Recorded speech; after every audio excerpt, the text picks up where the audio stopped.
Security didn't rush in by accident. This wasn't a misunderstanding, and it definitely wasn't planned.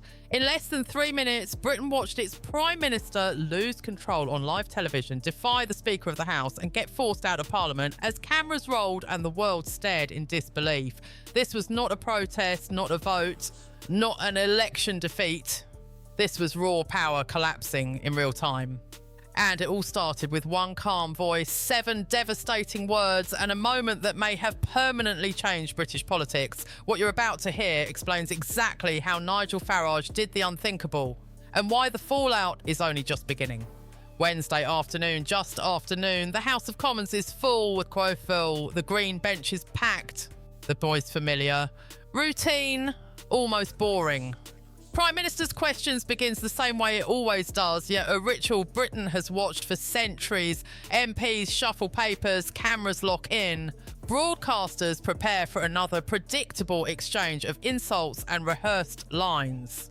Nothing about this moment suggests history is about to be made.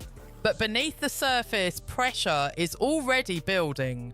And one man knows exactly where to strike. Nigel Farage rises slowly from his seat. No shouting, no drama, no waving papers for the cameras. His posture is relaxed, his voice controlled, almost cold.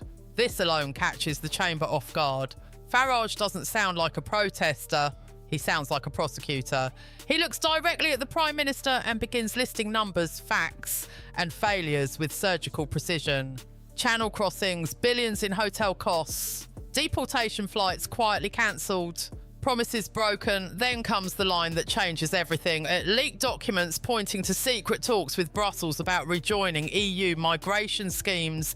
The chamber stiffens. This isn't theatre, this is accusation. Every word lands heavily. Labour MPs avoid eye contact. The Prime Minister's face tightens. Farage doesn't raise his voice, he doesn't need to. He speaks about betrayal, about sovereignty, about voters being lied to in plain sight. Then he asks the question that hangs in the air like a loaded weapon. When will the Prime Minister admit his policies have failed? For a brief second, there is silence, and then it happens. Without being called, without warning, Keir Starmer explodes from his seat. His restraint vanishes instantly. He points across the chamber, shouting over the speaker, his voice sharp, emotional, uncontrolled.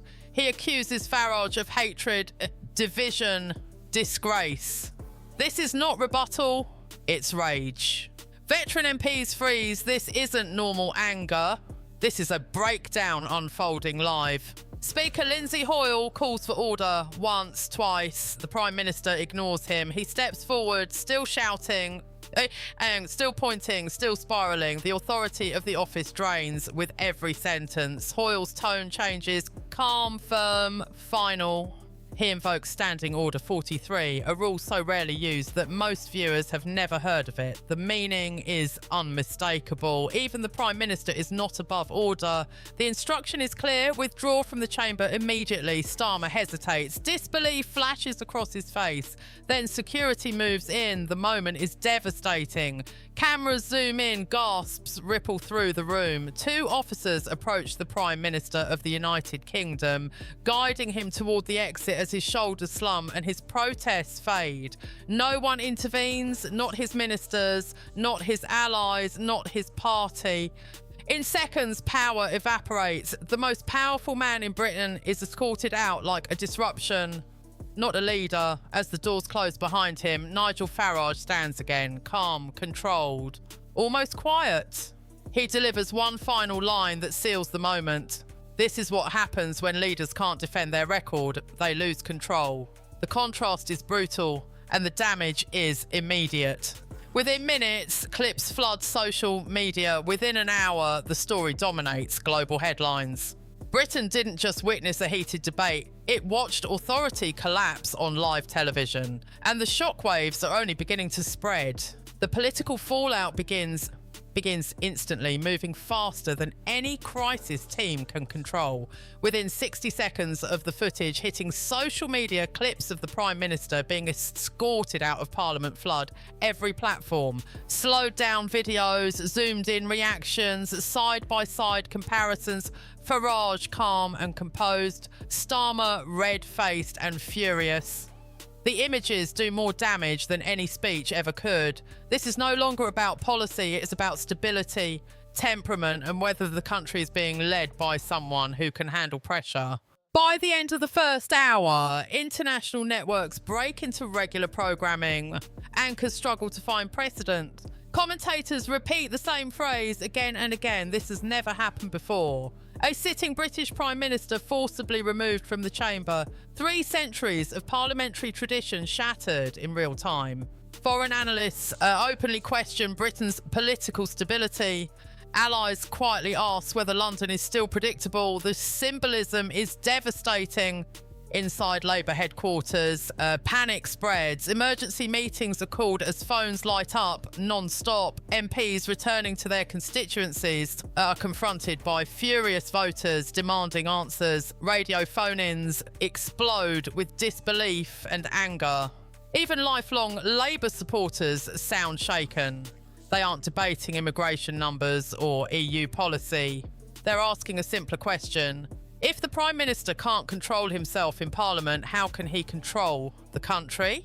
Polling firms move quickly and the numbers are brutal. Overnight approval ratings collapse. Focus groups describe Starmer using words no leader ever wants attached to their name: unstable, rattled, unfit. In Northern Labour heartlands, frustration turns into open hostility.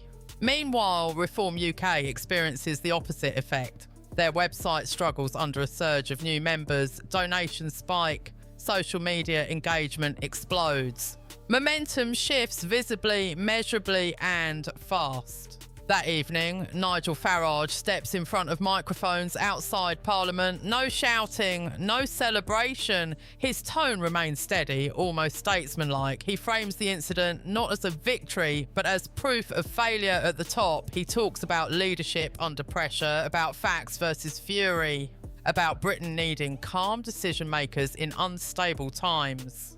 The speech travels further than anyone expects. Tens of millions of views in a single day.